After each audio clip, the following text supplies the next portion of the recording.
Olá, meu nome é Mihaly Barbosa da Silva, possuo o RA 0904-8978. Sou acadêmica do curso de Sistema da Informação da Unipar EAD. Faço parte do Polo de Pérola, Paraná.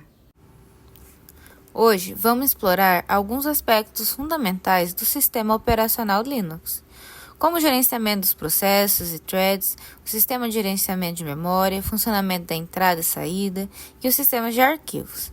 Vamos entender como que o Linux organiza e administra esses recursos para fornecer um ambiente do sistema operacional. O processo no Linux é uma instância de programa de execução. Cada processo no Linux tem um identificador único chamado PID, Processo ID. Quando o programa é iniciado, o Linux inicia um processo separado para ele, e esse processo contém o seu próprio espaço de memória e recurso. Os processos Linux são organizados em uma estrutura hierárquica, onde cada processo é criado por outro processo, conhecido como seu processo pai. Com isso, resulta em uma árvore de processos, como um processo inicial chamado de init, ou system de sistemas modernos, sendo o processo principal de todos os outros processos que se originam. Agora passando por threads no Linux. No Linux, os threads são unidades menores de execução dentro de um processo. Ao contrário dos processos que têm o seu próprio espaço de memória, os threads compartilham o mesmo espaço de memória do processo pai. Isso permite uma comunicação mais rápida entre as threads, pois elas podem acessar os mesmos dados sem precisar de mecanismos complexos de troca de mensagem. No Linux, os threads são tratados de formas semelhantes aos processos, tanto que cada thread também possui seu próprio identificador de processo PID. Isso facilita o uso de múltiplas threads para melhorar uma performance, então, especialmente em sistemas com múltiplos núcleos.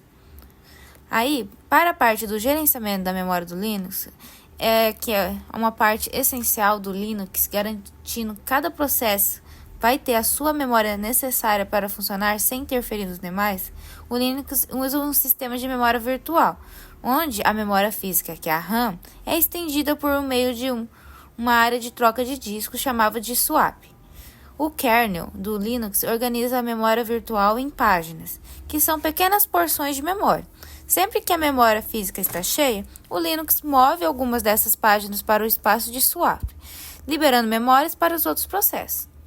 Além disso, o Linux usa uma técnica chamada de copy-on-write, que permite que o processo compartilhe a mesma página de memória até que uma das cópias precise ser alterada. Isso economiza memória e aumenta a eficiência, especialmente em processos duplicados com muitos dados semelhantes. Aí, a entrada e saída do Linux, ela é baseada no conceito de arquivos de dispositivo, que são representações dos dispositivos físicos como disco, impressoras e até mesmo terminais no Linux. Tudo é tratado como arquivo. Isso inclui dispositivo de hardware, pois o mesmo conjunto de operação de leitura e escrita que usamos para os arquivos, ele vai ser usado para se comunicar com os dispositivos. Para gerenciar a entrada e a saída, o Linux utiliza o Buffer Cache, que armazena temporariamente os dados lidos ou escritos em dispositivos de armazenamento, como os discos rígidos. O Buffer Cache ajuda a reduzir o número de acesso físico ao disco, que melhora o desempenho geral do sistema, permitindo que as operações da entrada e saída sejam rápidas e eficientes. O sistema de arquivo do Linux ele vai oferecer uma variedade de sistemas de arquivo, como o ext4, o XFS e o BTRFS, cada um com as características próprias para atender diferentes necessidades. Por um exemplo aqui, vou trazer o arquivo de ext4. Ele é o mais comum e ele fornece uma estrutura estável, eficiente e adequada para a maioria dos usuários. Cada sistema de arquivo no Linux organiza os dados em uma estrutura hierárquica de diretórios e arquivos, que começa com a raiz.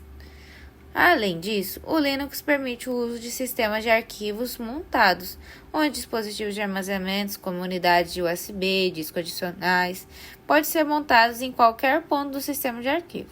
Isso permite uma grande flexibilidade na organização e acesso aos dados. Outro recurso interessante do sistema de arquivo é que o Linux é o suporte de permissões de arquivos de controle de acesso. Cada arquivo ou diretório ele vai ter a permissão de controlar quem pode ler, escrever ou executar o arquivo, oferecendo uma segurança maior e um controle sobre o sistema. Concluindo todo esse estudo, o Linux ele vai organizar e gerenciar os seus processos threads, memória, sistema de arquivos de forma mais eficiente, criando um sistema robusto, estável, desde o gerenciamento de processos e threads até o uso de memória virtual. A entrada e a saída e a estrutura de arquivos, cada aspecto do Linux é projetado para oferecer desempenho, segurança, flexibilidade. Isso é o que torna o Linux uma escolha popular para servidores e sistemas embarcados, e cada vez mais para usuários comuns.